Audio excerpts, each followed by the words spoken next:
The morning of December 18, 1944, rose cold and gray over the Ardennes. A thin mist clung to the treetops as German engines rumbled to life, their breath echoing across the hills. The enemy still believed the German army was broken, beaten, bleeding out in the snows of the Western Front. But now, under the cloak of a carefully guarded secret offensive, the Germans intended to prove otherwise. At the center of that push sat a man whose name would soon be carved into the brutal legend of the Battle of the Bulge, SS Obersturmbannführer Joachim Peiper. Peiper's column of heavy armor, massive King Tigers with snarling engines and dark, angular silhouettes, was tasked with forcing its way through the Belgian town of Stavelot.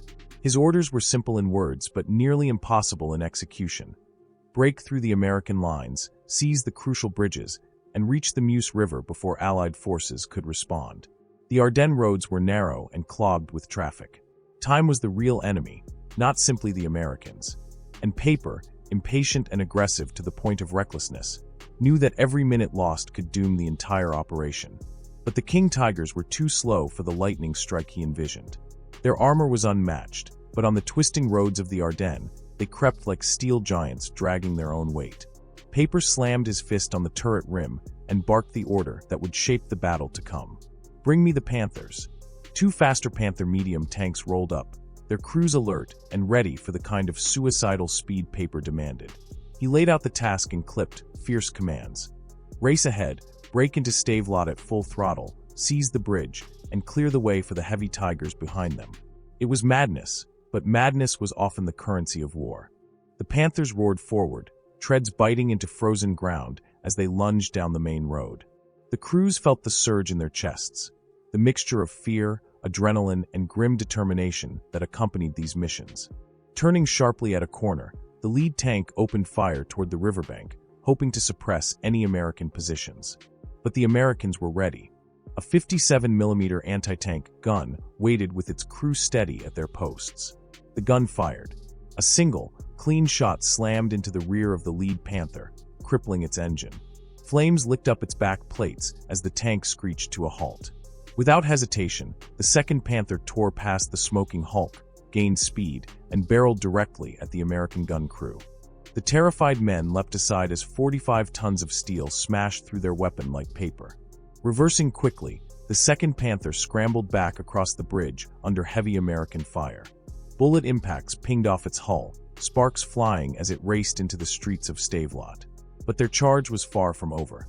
Ahead, another American anti-tank gun appeared like a silent predator waiting in the street. The German tank commander shouted to his machine gunner, who instantly opened fire. Tracers streaked across the foggy air. Even under this barrage, the American crew managed to fire, but the shot went wide, slamming uselessly into a brick wall. The Panther did not hesitate. It fired an explosive round at point-blank range. The shell screamed past the American crew, detonating behind them and leaving them stunned and deafened. The tank then lunged forward, crushing the gun beneath its treads as the defenders scrambled out of the way. Behind them, Peiper's King Tigers finally received the signal to move. One by one, the massive machines clattered across the damaged bridge, their engines roaring like beasts awakened. With the bridge secured and American forces in retreat, Peiper pushed deeper into the town, intent on capturing an American fuel dump further ahead. Without enemy gasoline, his armored spearhead would grind to a halt. But on the other side of the town, Major Paul J. Solis of the U.S. forces recognized the unfolding disaster. He attempted to coordinate a defense, but when he saw the King Tigers crossing the bridge, he made the only rational decision: order a retreat. The Americans fell back in good order, but not before Solis gave one final command: destroy the fuel dump. Flames erupted to the north as drums of precious gasoline went up in fireballs. Peiper was livid. Fuel was the lifeblood of armored warfare, and now it was denied to him. Worse still, reinforcements he expected from the south had been delayed. The company of King Tigers under Obersturmführer Jürgen Wessel was still struggling to reach Stavelot. With no fuel in sight and no reinforcements ready, Peiper made a risky decision: range westward in search of more American gasoline, leaving Stavelot defended by a few German soldiers and what remained of his early arriving Panthers. The German soldiers dug in around the town, creating what defenses they could, but their confidence faltered when the distant rumble of engines reached their ears from the north. A column of Sherman's M10 tank destroyers and American infantry appeared on the ridge overlooking Stavelot. Their first shells rained down with terrifying accuracy. German positions crumbled. Desperate radio calls crackled out into the snow-chilled morning. Their plea reached Wessel. He ordered his company of King Tigers to accelerate immediately. Faster. Our men need reinforcements. The Maybach engines thundered as the Tigers raced toward the embattled town. They arrived just as fighting still echoed through the streets. Wessel led the column personally, driving straight toward the bridge. But an American M10 lay concealed across the river, watching with cold patience. When Wessel's Tiger moved into view, the M10 fired. The shell struck the mantlet of the Tiger's main gun, tearing through with brutal force. The shell detonated inside the breach. The gun recoiled violently, crushing the loader and rendering the weapon useless. Forward! We're in the open! Wessel shouted as smoke filled the turret. Under fire from multiple directions, the massive tank lurched forward. Wessel chose a narrow street to escape, unaware that another M10 waited at the end of it. The American tank destroyer fired its powerful 76mm gun straight into the Tiger's frontal armor. The shot didn't penetrate, but the impact shook the entire vehicle like a sledgehammer blow. Reverse. Back up. The Tiger backed up too fast, crashing through the wall of a house. The roof collapsed on top of it. The engine sputtered and died. Wessel cursed and ordered his crew to abandon the tank before the Americans found their mark again. They scrambled out into the shattered street and raced back toward the bridge. When Wessel reached the crossing, he saw only 3 King Tigers still in active position. The rest had pulled back to safety. He quickly commandeered one of the functioning Tigers and ordered another to advance up the road to eliminate the American anti-tank threats. Meanwhile, Peiper faced his own crisis to the west. American engineers had blown a crucial bridge, blocking his route. Days of delay now loomed over his entire offensive. Furious, he cursed the stubborn American defenders. But then came worse news. Stavelot was under attack. He ordered Sturmbannführer Gustav Knittel to take his battalion and turn back immediately to support the defense. Back in Stavelot, the German situation deteriorated rapidly. American Shermans and M10s advanced street by street, blasting apart German cover.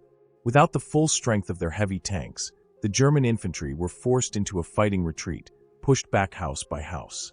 The King Tigers still functioning could only fire from limited angles, unable to maneuver in the narrow, rubble-clogged streets. Then, as the German tanks attempted to regroup and cross the bridge southward, a terrifying sound split the sky. P-47 Thunderbolts swooped down from the clouds. The German crews looked up too late. Rockets streaked downward, slamming into the column. Men dove for cover as explosions tore through the lead tanks. When the smoke cleared, the road was blocked by immobilized King Tigers. Report. Lead tanks destroyed, we're stuck. With the heaviest German armor trapped behind the wrecks, the infantry had no support left. The Americans pressed forward relentlessly. German troops, battered and exhausted, withdrew across the bridge, leaving Stavelot in American hands once again. Night fell over the devastated town. The bridge became a no-man's land, lit only by the distant glow of flames. Under cover of darkness and thick fog, German mechanics worked frantically to free the 2 damaged King Tigers blocking the road. They removed shattered road wheels, hammered bent steel back into place. Finally, the tanks were coaxed back to life, limping but functional. Taking advantage of the fog, the wounded Tigers crept across the bridge and escaped westward, vanishing into the night as Stavelot remained firmly under American control. The fog that had shielded the wounded German tanks the night before was already thinning when the next crisis descended on Stavelot. On the southern bank of the river, a strange formation rolled toward the bridge, American jeeps, headlights dimmed, engines humming low. In the faint light, the silhouettes appeared like reinforcements returning from patrol. But the men on board were not Americans at all. They were operators of Stahlhelm, the German Special Operations Detachment trained to impersonate U.S. troops. Dressed in captured American uniforms, riding captured American vehicles, their only chance of crossing the bridge was deception. Their hearts pounded as the jeeps crept forward, the river below whispering against the stone supports. They had infiltrated Allied positions before. They had redirected traffic, sown confusion, sabotaged communications. But tonight, with machine gun barrels pointed at every approach and tension at its peak, the danger was greater than ever. The lead jeep eased onto the bridge, followed by the second, then a third. Halfway across, the men dared to believe the trick might work. But the Americans were no longer fooled. Word had already spread of enemy infiltrators in stolen uniforms. The soldiers guarding the bridge saw the silhouettes, exchanged a quick look, and without warning the quiet night erupted. A storm of .30 caliber machine gun fire tore through the jeeps. The first vehicle jerked sideways as its driver slumped lifelessly over the wheel. The second burst into flames. The bridge choked with smoke, splintered metal, and crumpled bodies. Within seconds, the entire column was annihilated. The deception unit that had slipped so cleanly through Allied lines elsewhere was erased on the stones of Stavelot. At dawn the next day, the battlefield shifted again. From the south, the familiar low rumble of German engines approached. A formation of Tigers, the same heavy tanks that had battered their way through Belgium, was advancing once more. Tiger 222 led the way, a massive silhouette emerging from the morning haze. Its commander hoped to break through the American positions that guarded the riverbank. For a moment it seemed possible. The Tiger rolled forward in intimidating silence, its armor gleaming with frost. But an American M10 tank destroyer was already watching from across the river, its crew steady, its gunner holding the crosshairs directly on the Tiger's exposed flank. The M10 fired first. The 76mm round slammed into Tiger 222 above the tracks, stopping the heavy machine cold. The Tiger attempted to pivot for cover, but a second shot struck the front glacis, ripping plates loose, and a third tore through the side armor. Inside the tank, the German crew knew their machine was finished. They deployed a smoke grenade, threw open the hatches, and escaped under cover of the expanding white cloud. The instant destruction of their vanguard shattered whatever momentum the southern German attack still had. Meanwhile, from the northwest, Gustav Knittel and his battalion were finally arriving after days of delay. His armored column crawled forward under relentless American artillery fire. Soil, debris, and shrapnel blasted into the air around them. The Tigers shrugged off the explosions, one of the few advantages of their immense weight, while the infantry around them paid the price in blood. Yet still the Germans pushed deeper into Stavelot, squeezing the Americans street by street, forcing them back toward the last intact crossing. The Allied commanders, seeing the bridge in danger of falling, made a desperate choice. If they couldn't hold it, they would destroy it. A squad of U.S. Army engineers raced forward in a jeep, weaving between burning vehicles and abandoned positions. Machine gun rounds cracked past their heads, but they pressed on until they reached the riverbank. Under the skeletal beams of the bridge they strapped explosives, nearly 1,000 pounds of deadly force, while American riflemen above fired to keep German snipers at bay. Once the final lengths of detonating cord were secured, one of the engineers lit the fuse. The team sprinted from the riverbank, and moments later, a colossal explosion rocked the valley. The surviving Germans froze, not in fear, but disbelief. The bridge, their lifeline, was gone. Only smoke drifted where a crossing once stood. Far away to the west, WWII Peiper heard the news with unfiltered fury. His armored spearhead was already stranded without fuel, creeping from village to village in search of gasoline, only to find empty barrels and scorched depots. Now the last bridge he needed had been obliterated. His tanks were trapped on the wrong side of the river. His timetable, already shattered, was meaningless. Slamming his fist down, Peiper shouted the only order he believed remained. Attack them with everything. Cross the river or die trying. And so, in the icy early hours of December 20th, hundreds of SS troops descended into the freezing river. The current clutched at their legs, sweeping some off their feet. Rifles flailed above their heads. Frosted breath burst from mouths already numb from cold. Then the sky lit up in a terrible flash. American heavy artillery, waiting for such a moment, fired into the river valley. Shells screamed down like falling stars. Waves of water, mud, and shattered steel exploded upward. The troops who reached the opposite bank found no shelter, only waiting American rifles. Within minutes, the assault collapsed into a massacre. The few survivors retreated, broken, disoriented, and frostbitten. On the western roads, the armored duel intensified. Knittel's remaining Tigers tried to force their way through the narrow streets, but American firepower was tightening around them like a vice. King Tiger No. 133, one of the most feared machines on the battlefield, was stalking ahead when an M10 tank destroyer caught its silhouette and fired. The shell slammed into the Tiger's massive armor, punching through internal compartments and filling the interior with smoke and splinters. The Tiger's gun swung around in retaliation, but the M10 had already reversed into cover. The German commander shouted commands, trying to regain the advantage. But the Americans were not done. A Sherman tank emerged from a side street and fired into the Tiger's turret. The round ricocheted violently throughout the armored interior. Before the Tiger could recover, a second Sherman appeared and fired at the hull. Though the armor absorbed the impact, the Tiger was now surrounded. The heavy machine tried to turn, but its immense weight made it too slow to match the light American tanks darting between alleys. Then came the killing strike. Another shell streaked across the town square and struck the Tiger right at the turret ring. The force lifted the turret slightly from the hull, prying the plates apart. A fragmenting blast tore through the fighting compartment, killing the radio operator and damaging the transmission. Somehow the engine still roared, and the battered Tiger lurched away in retreat. But hydraulic fluid leaked freely, and within minutes, one track jammed. The tank veered helplessly into a ditch. The surviving crew abandoned the smoldering behemoth and fled on foot. The fall of Tiger 133 sent a chill through every German crew in the area. With tanks burning, infantry scattered, and no bridge left to cross, Knittel knew the truth. There was no saving Stavelot.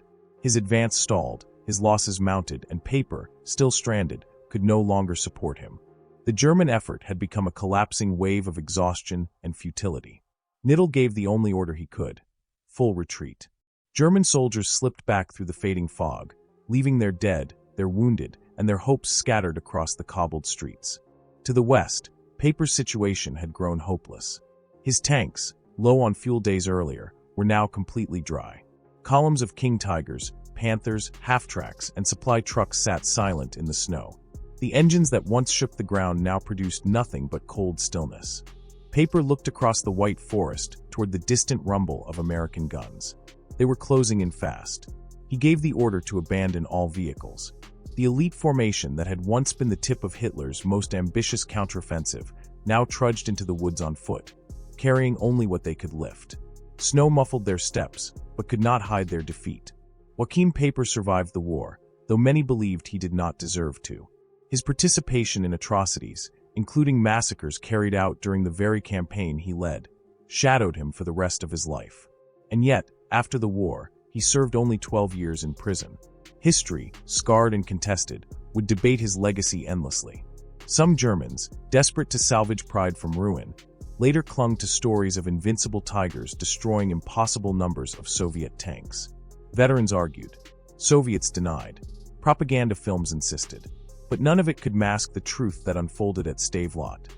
The German armored spearhead had been beaten not by superior machines, but by relentless resistance, quick decisions, brave engineers, and the unforgiving cruelty of war. In the snow-covered silence after Peiper's retreat, the battlefield lay littered with burned tanks, collapsed houses, frozen bodies, and shattered ambitions. The advance that had once promised a breakthrough now existed only as wreckage scattered beneath a gray Belgian winter sky.